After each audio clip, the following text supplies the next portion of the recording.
est le sceau, qui est le cachet, alléluia, qui atteste que le ciel existe, qui atteste que le royaume des cieux est réel. Alléluia. Donc l'huile, c'est le Saint-Esprit. C'est la vie de l'Esprit qui alimente la flamme de l'espérance du retour de Christ dans nos cœurs. Oh, que la flamme de l'espérance du retour de Christ, alléluia, puisse soit encore attisée dans nos cœurs. Soit encore attisée dans nos cœurs. Lévitique 6, verset 6. Oh, Moïse disait déjà que le feu ne s'éteindra point. Le feu ne doit pas s'éteindre. Alléluia. Je ne sais pas là où tu en es, je ne sais pas par quel chemin tu passes, mais que le Saint-Esprit puisse ranimer, que le Saint-Esprit puisse attiser la flamme de l'espérance dans ton cœur. Que le Saint-Esprit attise encore la flamme de l'espérance dans ton cœur. Les chrétiens marchent tête baissée. Les chrétiens soient battus à cause de certaines circonstances, à cause de certaines réalités sur la terre, parce qu'on a perdu l'espérance. On a perdu l'espérance des choses célestes. On a perdu l'espérance du retour de Christ. On a perdu l'espérance de la gloire éternelle. Alléluia. Oh non, que Dieu ramène ces choses dans nos cœurs. L'huile, c'est le Saint-Esprit. C'est la vie de l'Esprit qui alimente la flamme de l'espérance. Écoutez ce que l'apôtre Paul dit dans Romains 5, verset 5. Il dit ceci. Or, l'espérance ne trompe point. Alléluia. Mais pourquoi l'espérance? L'espérance au royaume des cieux, l'espérance de la vie éternelle ne trompe point.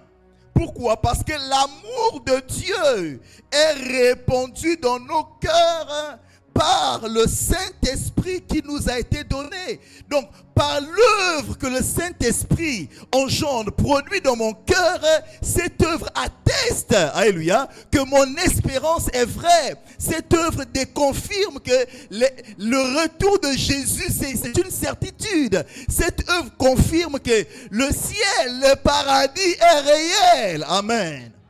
Donc nous ne vous disons pas des choses qui figurent dans un vieux livre. Non, c'est la réalité, c'est la vérité. Amen. Amen, amen. Oui. L'esprit, l'œuvre de l'esprit. Je vais vous donner une image pour comprendre ce que je suis en train de dire. Genèse chapitre 24. Le mariage d'Isaac et de Rebecca. Abraham est avancé en âge. Il dit, mon fils doit prendre une femme. Mais la femme de mon fils ne doit pas venir de la contrée du milieu où je trouve. Et il charge son serviteur le plus ancien et certainement le plus fidèle d'une mission importante. Celle qui consiste à aller prendre une femme, sinon trouver une femme pour son fils. J'ouvre une parenthèse encore là. Amen. Beaucoup de gens ne comprennent pas ce verset. Proverbe 18, c'est verset 22, je pense. Celui qui trouve une femme, trouve le beau. Quand on me dit, mais c'est pas vrai. Donc toutes les femmes qu'on voit là, vraiment, amen. On voit certains foyers, on se dit, mais il y a d'autres femmes, il y a certaines femmes, quand tu les vois, c'est pas le bonheur. Hein? Alléluia. Mais comment la Bible dit que celui qui trouve une femme? Et je réfléchis sur ça. On voit certains couples, on voit certaines personnes, apparemment... C'est vrai que ce n'est pas toujours les femmes qui sont mauvaises, mais dans le contexte de ce verset, celui qui trouve une femme trouve le bonheur. On se dit, mais est-ce que vraiment cet homme a trouvé le bonheur? Alléluia. Et Dieu me dit, mais tu ne comprends pas le verset. Je n'ai pas dit que celui qui prend une femme, alléluia, celui qui trouve une femme. Et trouver implique le processus de chercher. Alléluia. Car Jésus-Christ a dit, celui qui cherche. Donc les gens ont pris des femmes, mais les gens ne les ont pas trouvées. Alléluia. Oui. Celui qui prend une femme ne trouve pas forcément le bonheur. Il fait un jeu de hasard. Celui qui prend une femme fait un jeu de hasard. Mais celui qui trouve, parce qu'il a cherché, forcément il trouvera le bonheur. Alléluia. Je referme ma parenthèse. Amen, amen. Je referme ma parenthèse. Donc Eliezer n'est pas allé directement pour prendre une femme. Et il établit donc des principes. Il établit des critères pour trouver la femme d'Isaac. Alléluia. Il établit des critères. Et lorsque Rebecca arrive, répond correctement à ces critères, Et Isaac est rassuré. Et Eliezer, le serviteur qui est envoyé, rassuré, dit, c'est celle-là que le maître a choisi.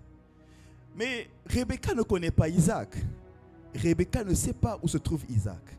Et donc Eliezer, le serviteur, est chargé de prendre Rebecca, de conduire Rebecca à travers le désert jusqu'à la mener vers Isaac. Amen.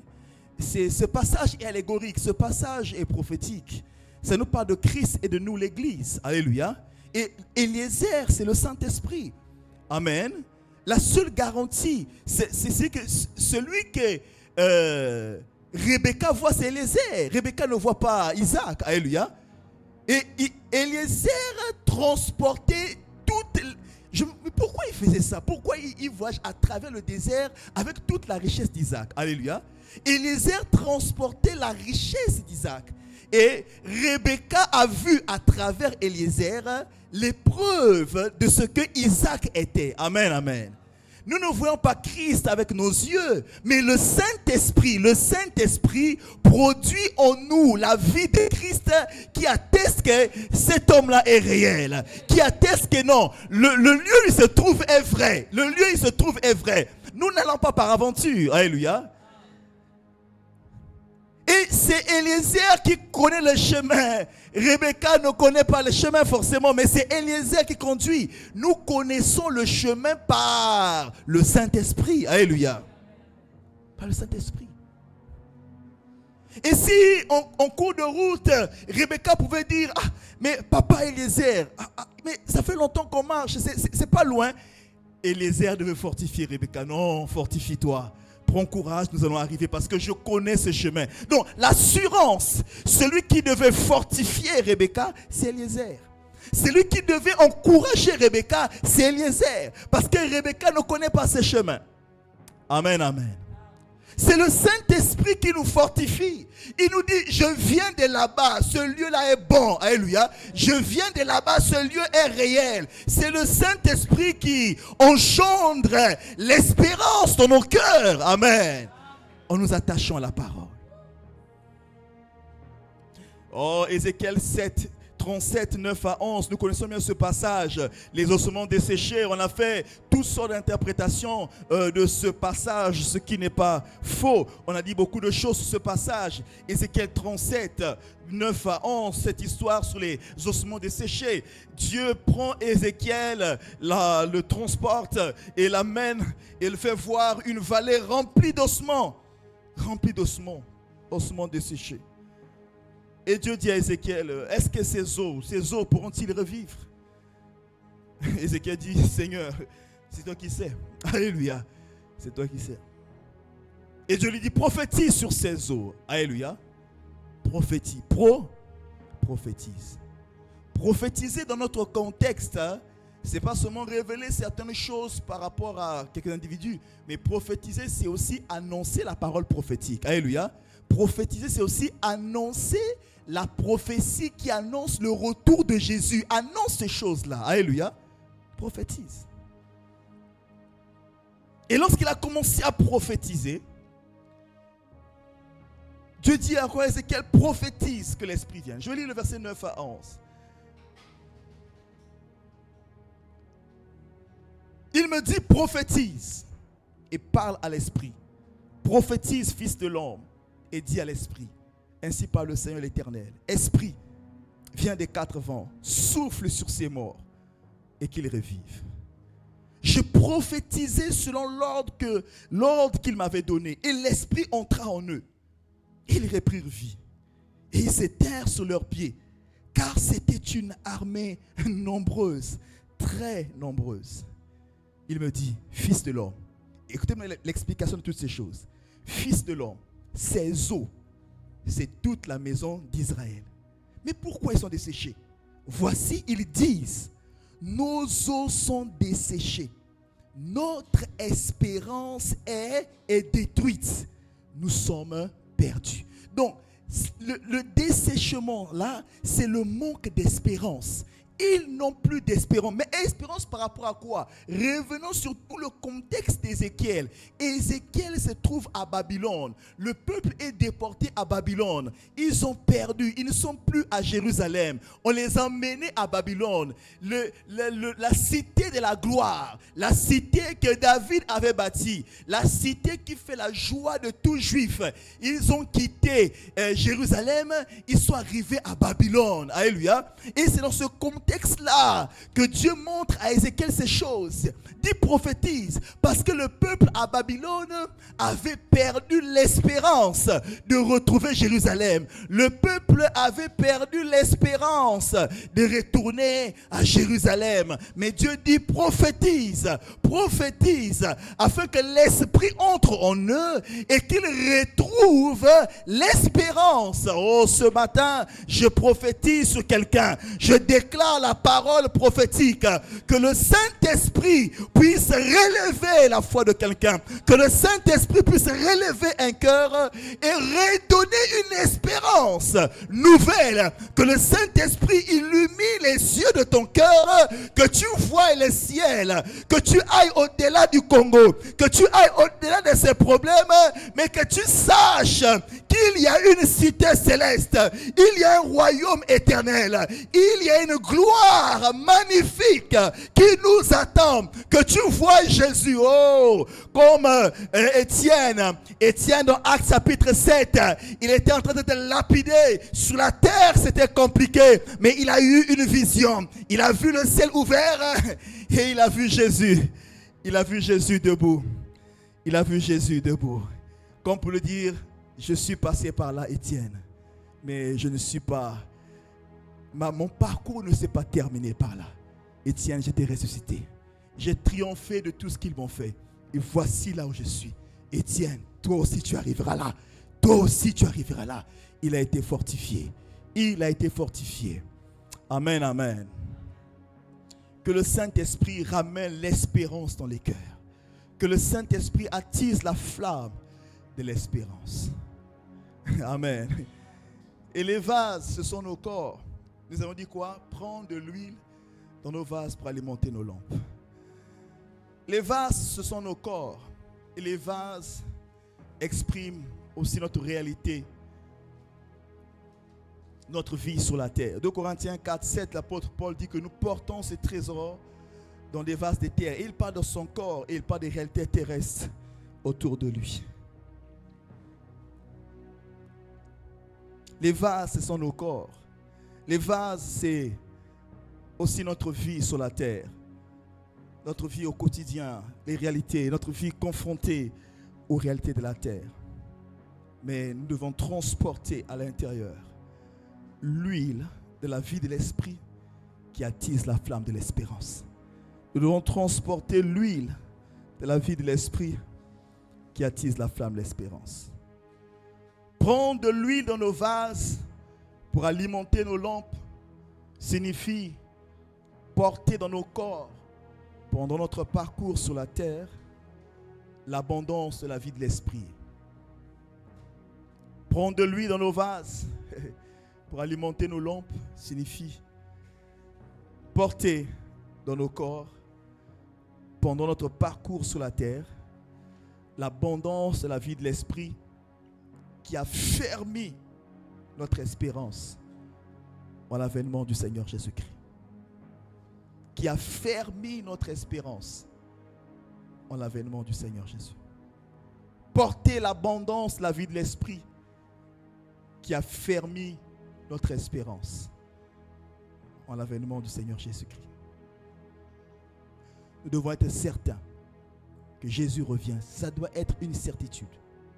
Aucune réalité, aucune situation ne doit nous conduire à remettre cela en question. Jésus revient certainement.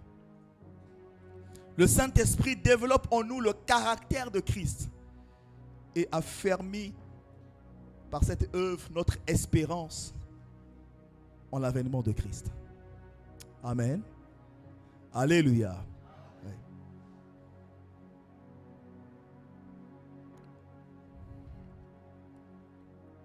C'est parce qu'une personne grandit, c'est parce qu'une personne deviennent matures, qu'elles se sont capables d'aller créer maintenant un chez lui. Un enfant est toujours lié à ses parents. Un enfant est lié à la maison parentale. Mais quand la personne grandit, à un certain âge, elle comprend, je dois partir. Je dois aller vers chez moi. Je dois me créer un chez moi. C'est pourquoi Jésus et les Écritures disent que l'homme quittera son père et sa mère. Ça veut dire que l'homme sera mature, capable maintenant d'avoir un chez lui.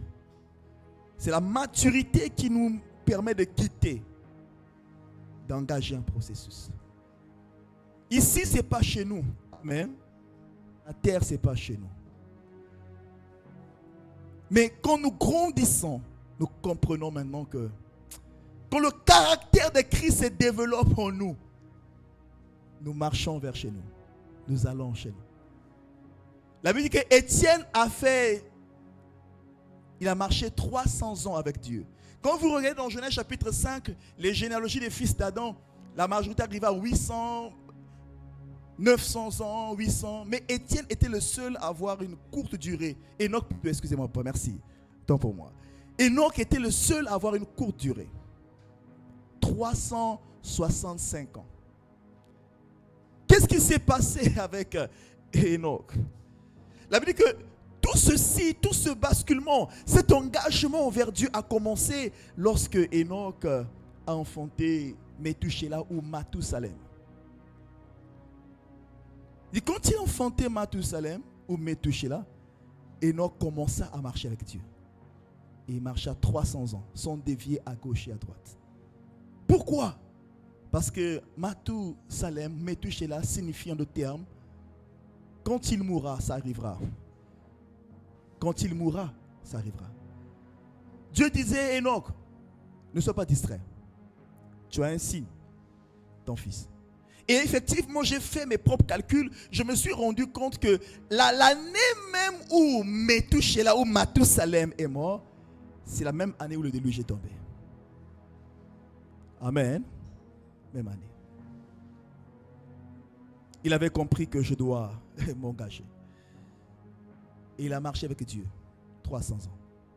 Il est parti. Que le Saint-Esprit développe en nous le caractère de Christ. Parce que nous sommes une épouse, amen, qui allons à la rencontre de notre époux. Esther et le roi Assuérus. Mais Esther ne pouvait pas passer directement de la maison de Mardochée à la rencontre du roi. Non, il y avait un passage intermédiaire.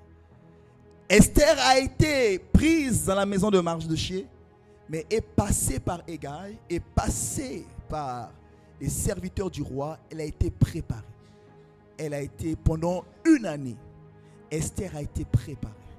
Elle a été préparée. Elle a été bâtie dans la culture du roi. Elle a été préparée pour qu'elle soit acceptée par le roi. Elle a été préparée pour rencontrer le roi. Amen. Et quand elle devait aller rencontrer le roi, la Bible dit que chaque femme devait apporter quelque chose auprès du roi. Mais Esther n'a pas voulu choisir par elle-même. Elle s'est remise au conseil des gars. Elle dit, choisis à ma place. Alléluia.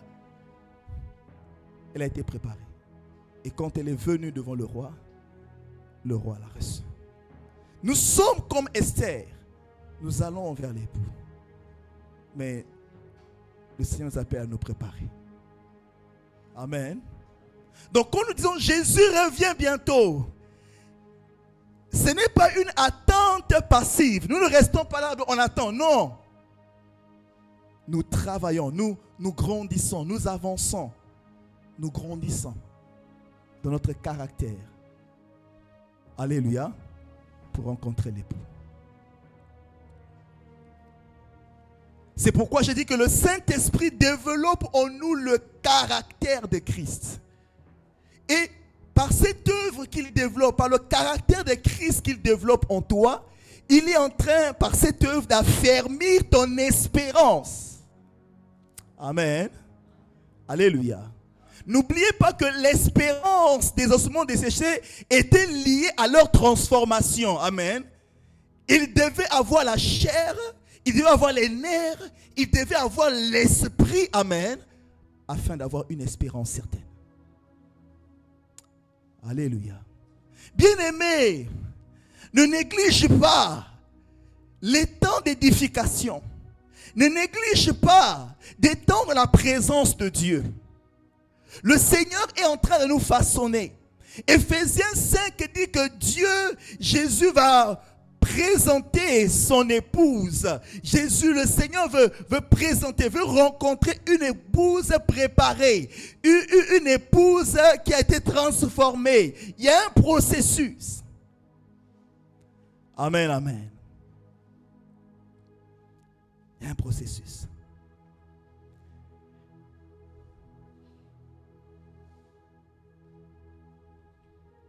Comment engager ce processus? Parce qu'il s'agit ici de prendre de l'huile. Mais comment s'y prendre? Ma grande préoccupation a toujours été sur les comment. J'ai eu du mal à accéder, amen, à certains versets, à certaines paroles, parce que je ne connaissais pas les comment. Alléluia. Marchez par l'esprit et vous n'accomplirez pas les œuvres de la chair. Mais comment marcher par l'esprit? C'est ça. Alléluia. Comment s'y prendre? Parce que je dis qu'il faut prendre de l'huile. Mais comment s'y prendre? Comment faire? Comment? L'huile, c'est la vie de l'esprit. Mais comment s'y faire pour que cette vie de l'esprit nous développe, nous transforme et puisse affermir notre espérance? Comment? Alléluia. Est-ce que quelqu'un me suit ce matin? Est-ce que quelqu'un me suit ce matin? Et le Seigneur me répond simplement, c'est la foi. Dis avec moi la foi. Non, dis bien la foi. Une foi ferme et constante en l'œuvre rédemptrice de Christ à la croix. Une foi ferme et constante en ce que les Écritures disent de Jésus et de ce qu'il a fait pour nous. La source a été libérée. Le portail a été ouvert par l'œuvre que Christ a accomplie à la croix. La vie de l'esprit a été rendue disponible par l'œuvre que Christ a accomplie à la croix. Alléluia. Nous sommes appelés à nous connecter à Christ par la foi. À croire ce que Jésus a fait. Ce qui nous bloque souvent, c'est que notre foi est une sorte d'assurance placée parfois sur nos capacités. Notre foi est une sorte d'assurance que nous plaçons sur certaines choses que nous avons. Non, la foi doit être connectée à Jésus. La vie de l'esprit va couler là où le cœur, là où la personne est connectée à la personne de Jésus. Là où le cœur est connecté, là où le cœur met sa foi en Jésus. Pierre n'avait jamais parlé du Saint-Esprit dans la maison de Corneille, mais Pierre a parlé de Jésus et le Saint-Esprit est descendu. Alléluia. Oui. En réalité, on doit arrêter de souvent parler du Saint-Esprit. Alléluia. On doit pouvoir arrêter de dire Saint-Esprit viens. On doit glorifier Jésus et il viendra. Alléluia. Amen, amen. On doit mettre notre foi en Jésus et il viendra. Parfois on dit viens, viens et il ne vient pas. Mais si nous croyons en Jésus, si nous nous identifions à la personne de Christ, l'Esprit de Dieu a pour but de glorifier Jésus. Il le glorifiera. Il le glorifiera. Là où le nom de Jésus est honoré, là où la personne de Jésus est crue, le Saint-Esprit vient le glorifier. Amen. Amen, amen. La foi en ce que Jésus a fait. Regardez comment les actes des apôtres commencent. Acte 1, verset 1. Les actes des apôtres. Les actes des apôtres viennent après les 4 évangiles. Et dans les 4 évangiles, on nous a détaillé dans toutes les facettes ce que Jésus a fait, ce que Jésus a accompli, sa mort et sa résurrection.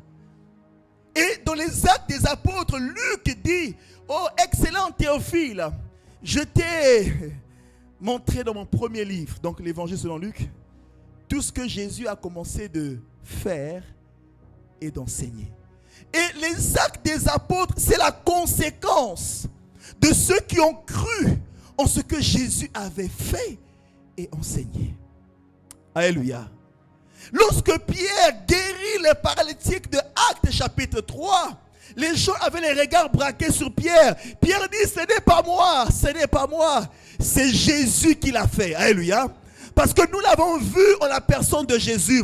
Nous avons cru en lui. Nous nous sommes identifiés à lui. Et Jésus nous a dit que nous ferons aussi les œuvres qu'il a faites. Est-ce que tu me comprends bien, aimé? Je me suis rendu compte que Jésus n'a pas fait. La majorité des miracles de Jésus n'étaient pas à l'endroit de ses disciples. Jésus n'a pas fait beaucoup de miracles pour ses disciples.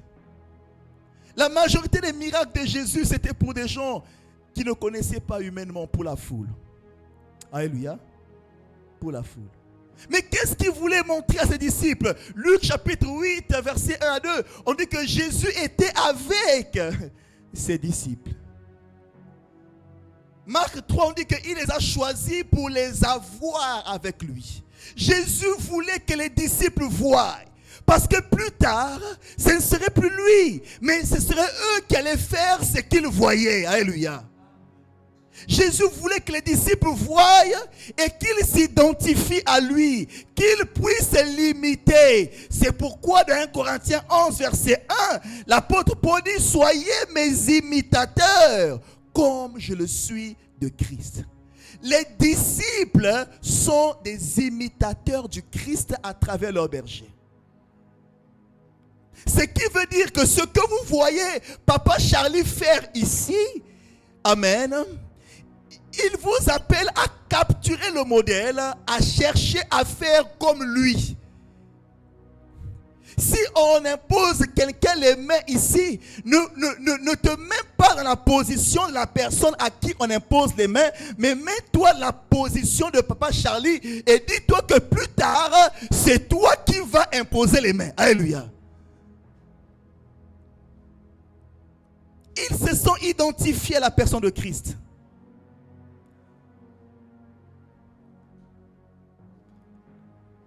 Comment cette vie de l'esprit va couler? Nous le disons, c'est par notre foi en la personne de Christ. Notre foi en ce que Jésus a fait. Notre foi en la personne de Christ. Notre foi dans la parole de Christ. Notre confiance absolue dans ce que Jésus a dit. C'est cette foi qui libérera la vie de l'esprit. Bien aimé, il n'y a pas de théorie compliquée. C'est ça. Il n'y a pas de théorie compliquée.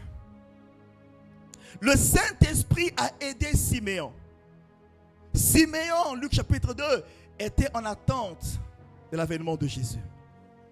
Mais la Bible dit qu'il était rempli de l'Esprit. Alléluia. On ne peut pas attendre Jésus si le Saint-Esprit ne nous y dispose pas. On ne peut pas attendre Jésus si le Saint-Esprit ne nous remplit pas. Et vous savez, un matin, Siméon se réveille et ils sont, la Bible dit que poussés par l'Esprit. Poussés par l'Esprit. L'Esprit dit à Siméon, va au temple. Et il s'en va au temple. Et quand il arrive, il voit l'enfant Jésus. Mais je me demande, comment avait-il su que cet enfant c'est le Messie? Bien aimé, quand le Saint-Esprit vous conduit, il y a certaines questions qui ne se posent pas. Vous savez que vous savez.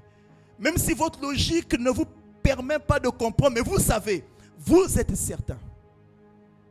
Alléluia. Et il a vu l'enfant Jésus. Parce que l'Esprit l'avait conduit. Mais comment l'Esprit faisait pour conduire? Quel était l'élément activateur? Mais c'était sa foi. Siméon croyait, il avait la foi que le Messie devait venir. Siméon croyait à la promesse qui est liée au Messie. Anne, la prophétesse, aussi croyait à la promesse qui était liée au Messie. Et lorsque le Messie est arrivé, le Saint-Esprit a attesté dans leur cœur que c'est lui. Notre marche est une marche de foi. Notre marche est une marche de foi. Jésus a tout accompli. Jean 19, 30. Mais il veut que notre cœur croie en lui, que nous puissions mettre notre confiance dans ce que lui a fait pour nous. Et le Saint-Esprit, oh, amen, amen, le Saint-Esprit manifestera la vie de Christ en nous, dans l'attente de son retour. Laissez-moi terminer par là, pour vous assurer, confirmer encore que Jésus revient. Jésus revient bientôt. Nous devons prendre de l'huile, c'est ça notre thème de ce matin. Prendre de l'huile dans nos vases pour alimenter nos lampes. La vie de l'esprit pour attiser la flamme de l'espérance. Que nos lampes ne s'éteignent point. Mais la lampe est allumée par la vie de l'esprit. L'espérance demeure si la vie de l'esprit est manifestée en vous. Regardez ça, nous marchons par la foi, mais nous marchons aussi par l'esprit. C'est l'esprit qui nous conduit. Et marcher par l'esprit, c'est croire en la parole de Dieu pour permettre au Saint-Esprit de développer, de transformer, de manifester le caractère de Christ en nous. Les fruits de l'esprit, c'est le caractère de Christ. Galates 5, 22, c'est le caractère de Christ. Et l'esprit manifeste cela. Et le développement du caractère de Christ en nous affermit notre espérance. On est certain. Alléluia. 2 Pierre chapitre 1 verset 3 11, je ne vais pas le lire mais je le cite. L'apôtre Pierre montre cela dans ce passage. Au verset 3 il dit: comme sa divine puissance nous a donné tout ce qui contribue à la vie et à la piété. Donc l'Esprit de Dieu dispose ce qu'il faut pour que nous vivions la vie de Dieu. Alléluia. Alors il dit: faites alors tous vos efforts pour joindre à votre foi. Donc l'élément activateur c'est la foi. Mais de la foi que vous avez montée, faites alors tous vos efforts. Alléluia. Pour joindre à votre foi la vertu. Une attitude digne du Seigneur. Pour joindre à la vertu la science. Pour joindre à la science la tempérance. Pour joindre à la tempérance la patience. La patience, la piété, la communion fraternelle, et la communion fraternelle, la charité. Et Pierre dit que si ces choses sont en vous, amen, elles ne vous laisseront point oisifs ni stériles dans la connaissance de Christ, dans la ressemblance à Christ. Il dit que c'est ainsi que vous allez affermir votre vocation. Vous serez de plus en plus certain que vous marchez vers le ciel et vers l'éternité. Et il dit alors, les portes du royaume vous seront grandement ouvertes. Alléluia. Vous serez rassurés que vous êtes sur la route de l'éternité. Qu'est-ce qui a fait que Abraham sacrifie facilement Isaac? Dans les films, on exagère un peu. On montre Abraham qui est en train de se plaindre, qui est en train de se tordre parce que Dieu a dit que tu dois sacrifier Isaac. Abraham, c'était pas plein. Les Écritures ne disent rien. Il a gardé silence. Il n'a pas dit: oh Dieu, pourquoi tu me fais ça après tant d'années? Tu me demandes. Il n'a pas dit ça. Alléluia. Mais Hébreux 11 nous dit comment il a réagi. La Bible dit qu'il croyait que Dieu était capable de ramener Isaac d'entre les morts. Il est parti silencieux. Amen. Mais d'où lui venait cette foi? C'est le chapitre 21.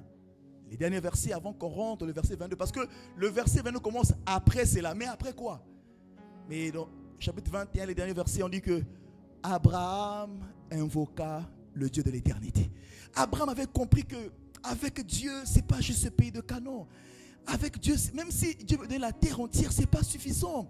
Dieu est plus grand que ça. Ce que Dieu me réserve, c'est plus que ce que je peux avoir sur la terre. Et il commençait à méditer. Oh, mais Dieu est même plus grand qu'Isaac.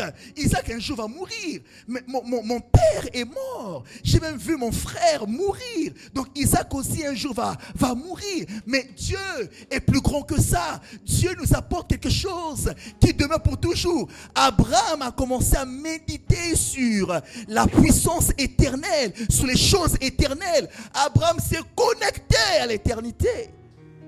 Et quand Dieu dit à Abraham, donne-moi ton fils, Dieu dit, il n'y a pas de problème. Abraham dit, il n'y a pas de problème. Et il va le présenter. Parce qu'il savait que Dieu, il y a une dimension éternelle. Je suis capable de retrouver plus qu'Isaac. Dieu est capable de le ramener à la vie. Il était connecté à l'éternité. Il savait que Dieu, c'est pas seulement ce que je vois ici. Dieu, c'est l'éternité. Oh, je prie que le voile du temps se déchire. Que le voile du temps se déchire. Que les écailles tombent des yeux d'un cœur. Afin que tu ne regardes pas seulement à ce qui se passe sur la terre. Mais que tu comprennes que ta vie est liée à une destinée éternelle. Ta vie n'est pas liée seulement aux circonstances de la terre. Ta vie est liée à une destinée éternelle. La vie sur la terre, écoute-moi, la vie sur la terre n'est en réalité que l'introduction de notre vie. La vie sur la terre n'est que l'introduction de notre vie. J'ai remarqué que Enoch fut enlevé, on dit qu'il marchait avec Dieu. C'est vrai que ça a un sens figuré, mais je le prends comme ça. Il marchait avec Dieu. Il a été pris. Et j'ai remarqué aussi que Élie, papa, il marchait quand il a été enlevé. Ce qui veut dire que Élie avait commencé sur la terre. Enoch avait commencé sur la terre. C'est qu'il devait continuer au ciel. La vie sur la terre est l'introduction de l'éternité. La terre est le parvis du tabernacle céleste. La vie sur la terre n'est que le début. La vie sur la terre, ce n'est pas la fin. La vie sur la terre n'est que l'introduction de l'éternité. C'est pourquoi Jésus a dit, voici comment vous devez prier, que ta volonté soit faite sur la terre comme au...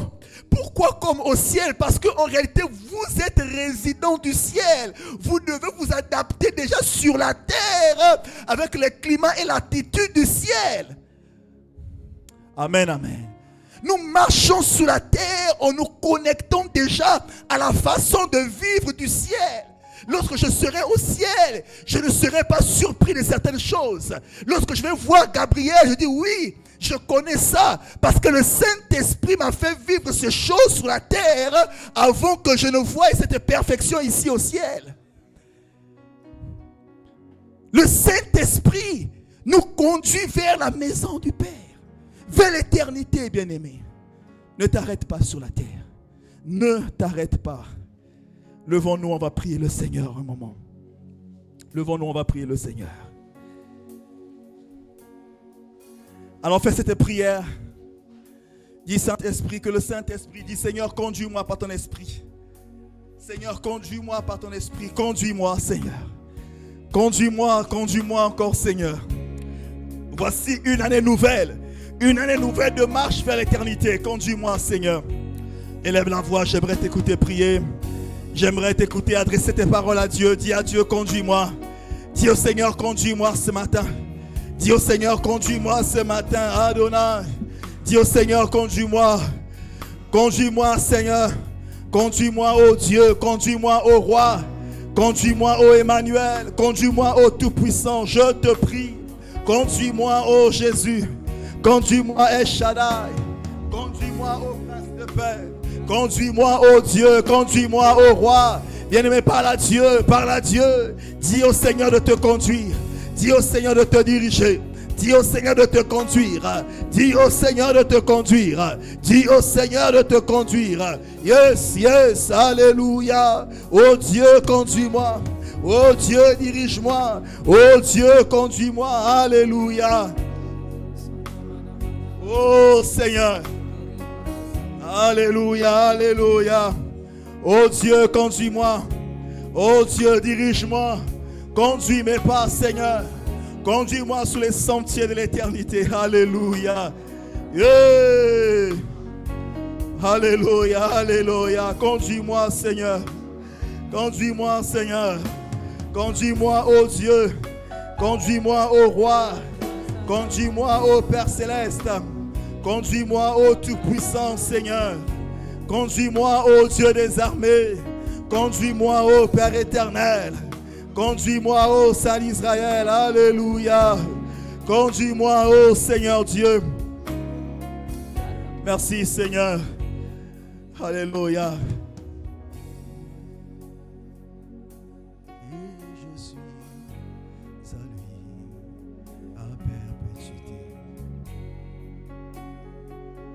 J'ai de l'assurance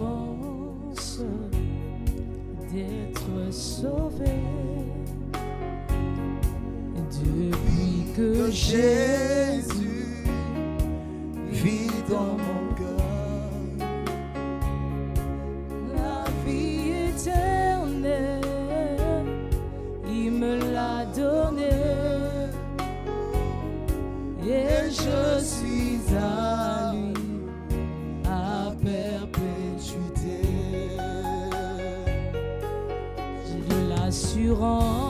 J'ai l'assurance, Seigneur, d'être sauvé. Par l'Esprit dans mon cœur, j'ai l'assurance. Depuis que Jésus vit dans mon cœur, la vie éternelle, il me l'a donnée. Et je suis à lui, à perpétuité. Et qui me séparera de l'amour de Jésus? Ni iniquité, ni tribulation.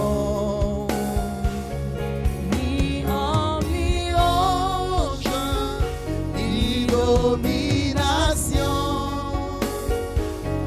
rien ne séparera de mon sauveur.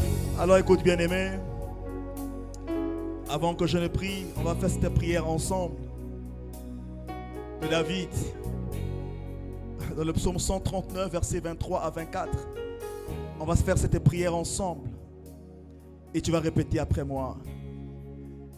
Dis: sonde-moi, ô Dieu, et connais mon cœur. Éprouve-moi et connais mes pensées. Regarde si je suis sur une mauvaise voie et conduis-moi sur la voie de l'éternité. Merci, Seigneur. Que Dieu entende cette prière et qu'il te conduise. Et j'aimerais prier pour, avant de quitter cette chaire, le Seigneur est disposé également à intervenir puissamment en ta faveur. Les miracles, les signes et les prodiges sont des fenêtres du ciel. Les miracles attestent que le royaume des cieux aussi est réel. Parce que par les miracles, le Seigneur nous fait vivre un échantillon du ciel. Les miracles sont des signes, sont des fenêtres qui montrent, qui attestent la réalité du ciel. Je prie pour toi qui es malade, par le nom de Jésus-Christ, par l'œuvre qu'il a accomplie à la croix, par les meurtrissures de Christ, que tu sois guéri au nom de Jésus. Je prie, toi qui es buté à une difficulté, là il faut une intervention. Au-delà de tes moyens, au-delà de tes capacités, tu ne sais plus quoi faire. Que le Seigneur opère un miracle en ta faveur. Je prie, toi qui fais face à des difficultés énormes, que le Seigneur opère un miracle, une intervention surnaturelle en ta faveur, au nom de Jésus-Christ. Je prie pour toi qui es encore sceptique, toi qui regardes ces choses encore de loin. Tu te dis, est-ce que c'est vrai? Est-ce que le Seigneur Jésus opère un miracle pour que tu comprennes que le royaume des cieux est réel? Que tu saches que ces choses sont la vérité. La Bible dit, voici les miracles qui accompagneront ceux qui auront cru. Mais cru en quoi? Cru en l'évangile qui annonce la mort, la résurrection, mais aussi le retour de Jésus. Des miracles accompagneront ceux qui croient au message qui annonce le retour de Christ. Voici les miracles. Que le Seigneur te visite, que le Seigneur te fasse du bien, que le Seigneur te console et que le Seigneur visite aussi ta famille. Comme la servante de Dieu l'a déclaré tout à l'heure dans son témoignage, que ce ne soit pas juste une visitation de sa famille, mais que ce soit aussi une visitation de ta famille. Que le Seigneur visite aussi ta famille. Que le Seigneur se révèle aussi à ta famille. Que le Seigneur opère, agit puissamment pour sauver, restaurer et délivrer ta famille. Merci Seigneur. Au nom de Jésus, nous avons ainsi prié. Amen. Oh Seigneur, rejetons